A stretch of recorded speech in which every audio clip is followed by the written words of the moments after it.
Bonsoir tout le monde, bienvenue à une autre entrevue d'après-repêchage LHMQ 2024. Je suis présentement avec Romain l'Italien, le choix numéro 4 au total dans le repêchage par les Eagles de Cap-Breton. Ben déjà, écoute, Romain, félicitations, sortir très tôt, c'est quand même tout un accomplissement. Peux-tu nous raconter un peu ta journée de repêchage? Comment est-ce que ça s'est passé? Comment est-ce que tu te sentais? Tu sais, c'est sûr que c'est vraiment une journée stressante, là, tu sais, vraiment une journée qui était longue pour moi. Dans la matinée, j'avais rencontré aussi les Eagles, fait que, tu sais, je pense que j'avais une bonne idée qui était beaucoup intéressée par moi. Mais tu sais, j'ai vraiment eu une belle surprise, puis je suis vraiment content.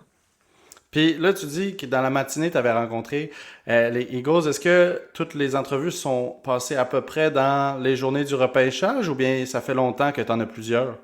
Non, non, non, tu sais, ça fait vraiment quelques jours, quelques semaines que, tu sais, les entrevues une par une se font. C'est la seule équipe que j'ai rencontrée la journée du draft, fait que, tu sais, ça montrait beaucoup d'intérêt. Puis, tu sais, avant cette entrevue-là, les autres, c'était-tu pas mal bien passé? Tu sais, t'avais-tu quand même un petit indice comme quoi t'allais sortir là? Ben oui, ça avait très bien passé pour toutes les autres entrevues, je pense, mais j'avais pas vraiment de gut feeling. Puis, sortir numéro 4, écoute, comment est-ce que tu trouves ça? Est-ce que tu penses que ça va être une petite pression en plus? Comme, tu sais, est-ce que tu t'attendais déjà à sortir si haut?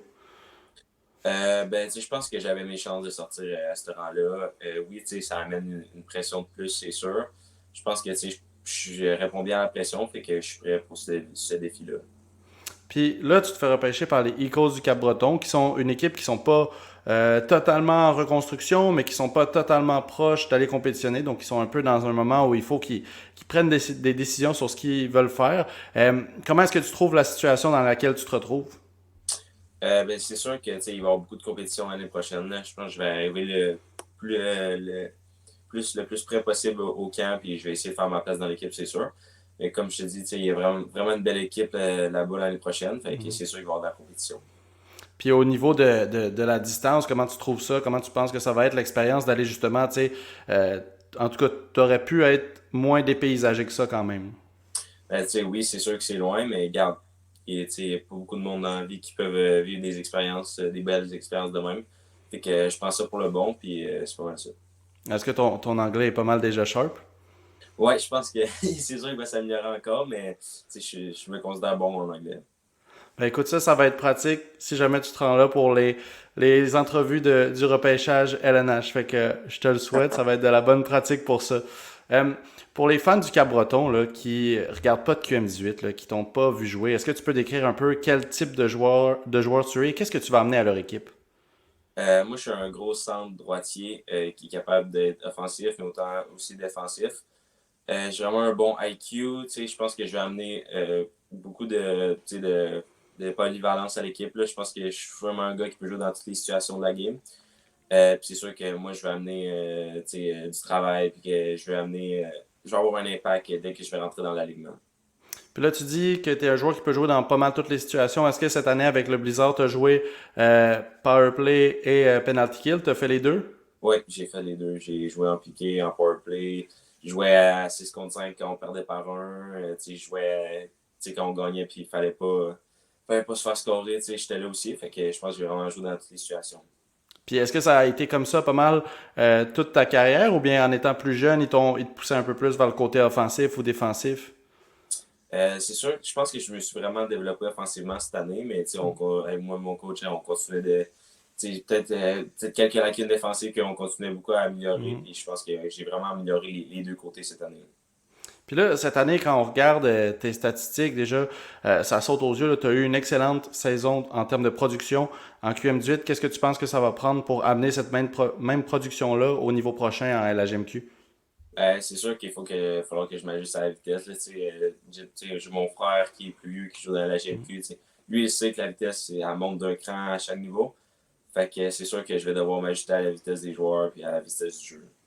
Puis justement, tu parles de ton frère, ça m'amène parfaitement à ma prochaine question. Toi, tu as ton frère Elliot qui est avec l'Armada de Blainville. Déjà, premièrement, est-ce que tu trouves que ça a été comme un avantage d'avoir ses conseils et d'avoir son expérience de joueur qui est déjà dans la GMQ pour te préparer pendant ton année de repêchage? C'est sûr que c'est un modèle pour moi. Tu sais, il me donne beaucoup de conseils. Puis, tu sais, oui, lui, il n'avait pas vécu le draft en présentiel, lui, c'était en ligne. Fait que moi, je pense que c'est vraiment cool que lui il puisse vivre avec moi. Puis c'est vraiment juste un bon modèle pour moi.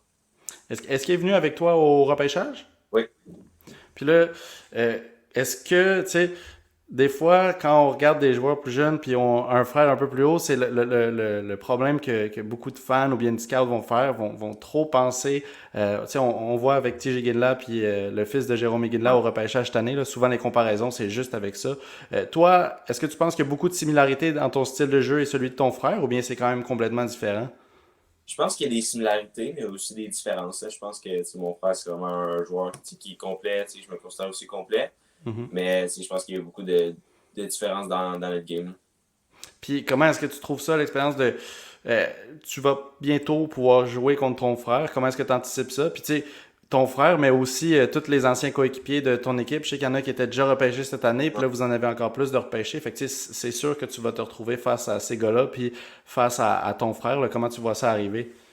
C'est sûr que c'est vraiment le fun. Là, j'ai toujours voulu jouer contre mon frère, ou que ce soit avec ou contre. C'est sûr que ça va être compétitif, mais garde, ça, c'est normal. Puis, pas d'amis sur la glace. Ça. Non, écoute, on avait eu, je pense, une des meilleures anecdotes qu'on a eues au show.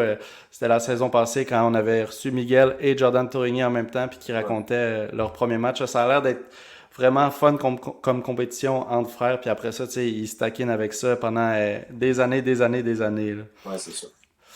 Quelle leçon tu dirais que tu gardes de ta première, ben pas de ta première, de ta saison de repêchage en QM18, la saison qui vient de finir dans le fond? Euh, quelle, quelle leçon que je retiens? Oui, oui, c'est important d'avoir, de toujours mettre les efforts. Ça sera jamais facile. Je pense que tu Mhm. as des hauts, des bas, il faut juste jamais que tu lâches, puis toujours que tu continues de travailler le plus fort possible. Puis ça, c'est-tu déjà quelque chose qui fait partie de toi? Tu sais, admettons, euh, au camp, que ce soit ton premier camp ou les camps QM18, est-ce que tu as toujours été quelqu'un qui a la mentalité de, même si, tu sais, justement, là, tu viens de sortir numéro 4, il faut quand même que j'aille au camp comme si j'avais été repêché ronde numéro 10, puis il faut que je me prouve. Là.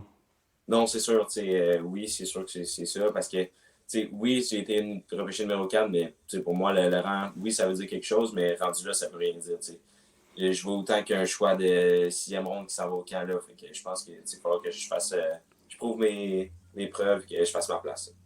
Puis là, ce qui est le fun de sortir si tôt, c'est, tu sais, comme tu l'as dit, c'est sûr que va quand même falloir aller au camp et travailler fort, mais c'est quand même une belle marque de confiance de l'équipe d'aller prendre le choix numéro 4, leur premier choix dans le repêchage, puis d'aller sélectionner avec. Quel boost tu penses que ça va te donner au niveau de confiance en soi, de justement qu'une équipe te fasse autant confiance que ça? Là?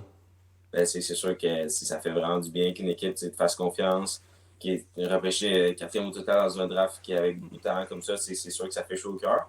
Mais comme je te dis, je prends rien pour acquis et que je vais présenter là au camp je vais travailler puis je vais essayer de faire ma place le plus possible. Là, cette fin de semaine, pendant le repêchage, as-tu eu la chance de parler un peu avec des membres du staff de Cap-Breton?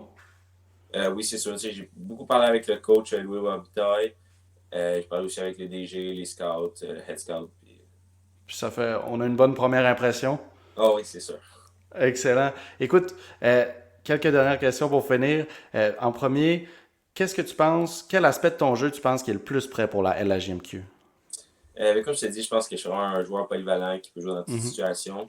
Fait que je pense que ça aussi, ça va m'aider à m'ajuster à la GMQ peut-être plus vite un peu. Puis tu as dit, tu sais, justement, la polyvalence, tu as dit qu'il fallait s'adapter aussi à la vitesse de jeu.